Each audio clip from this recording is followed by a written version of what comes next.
Okay, let's take a peek at these images of an apartment in Trois-Rivières in Quebec that went viral last week. This is showing the unit that turned into, I think it's fair to say, an ice castle. This happened after a tenant shut off the heat, hoping to save some money on their bills, but pipes, they bursted, and then the water flooding, and it freezed in the apartment. Let's bring in Chris Eades from Stinson Son with more on this today. My first question to you is, I was trying to kind of watch your reaction to that too, but I know you've seen it. Were you surprised by that? Is that something you've seen before? 25 years in the trade, I have seen some unique scenarios. This is definitely extreme. This is extreme. Hopefully not intentional. Accidents do happen, and if the temperature is off and the furnace is off and you are below zero for an extended period of time, unfortunately, this may be a result. You know, from a professional standpoint, I think ice castle is an appropriate word to use for that, right? When you show up on site. This is impressive.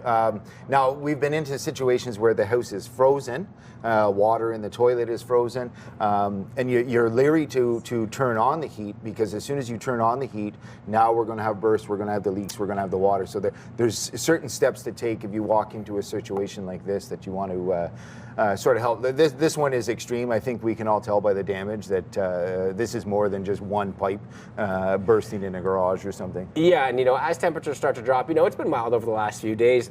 Even yourself, you and I were just talking about, you've been so busy over the last day because temperatures fell just like that. Mm-hmm. What are some advice that you would give to people when it comes to preventing situations like this with pipes bursting when it gets colder? Well, and number one, don't turn the heat off. We need the heat on. Extended periods of time below zero, this is what's going to happen. So maintain your heat. If we're going out for a period of time, we won't want to keep the heat down. It is recommended by manufacturers and industry that we keep the temperature, if the house is empty and you want to maintain heat, 12, 15 degrees Celsius, which is just above 50 degrees Fahrenheit. That's better than turning an appliance off and then shocking it when you turn it back on. You want to maintain that heat, and it's good for warranty purposes too. If you have a cold appliance, then you turn it on, you're going to have that contrasted heat, which is going to cause condensation, which can, prematurely affect the appliance as well. Yeah, and and a lot of the reasons people do this is they want to save a little bit more money on heat, but it can come at a costly expense if you run into a situation like that, or even just pipes bursting in general. Are there other ways, maybe some advantages we can use to save some money? I think, as we look at the whole home as the envelope, there are things that we can look at as we move forward, as insulation and windows and so on and so forth. Maybe an upgrade in the heating appliance, your HVAC system. You really don't want to turn this off. Be aware of where your furnace switches are. We have seen it in the past too, accidentally. We all have that awkward light switch in the basement that is your furnace switch, and you can turn it off thinking it's the lights. You have an out-of-town guest and they flick it and they turn off the heat.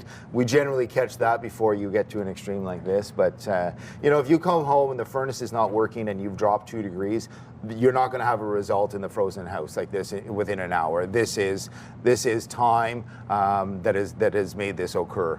I mean, I feel like you said that story. You might have had video of me in my new house where I did that. And they were, wait, I think that was the furnace switch, and I remember to turn it back on. Thank goodness. But especially this time of year, you've been on so many calls, and when you look at the clients that you have, what is something that you see that's the most common call that you get that people can really avoid?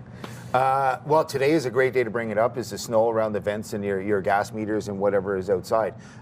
Snow build up against the vent is going to stop that appliance from working, and we're going to have this, we're going to end up with a no heat call.